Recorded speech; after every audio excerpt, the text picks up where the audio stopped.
Welcome to Penrose Learning, where we make understanding easy. You'll begin by powering up and preparing the phone connection. Plug the charger in, then charge to at least 50% so updates don't interrupt.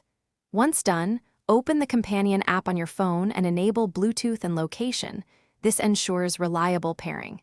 Make sure you're signed into the same account and accept app permissions, notifications, health data, and location, because those allow full functionality. Finally, choose a simple watch face to reduce background tasks while firmware updates install. This prevents slowdowns. You'll now complete pairing and tailor the watch to your needs.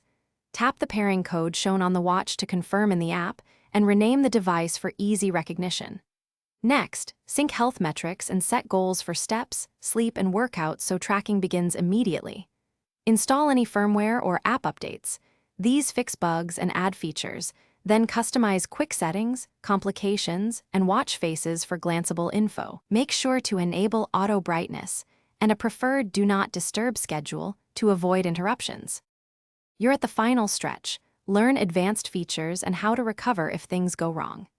Enable gesture controls, the voice assistant, and NFC payments so routine tasks are faster. These save time during busy days.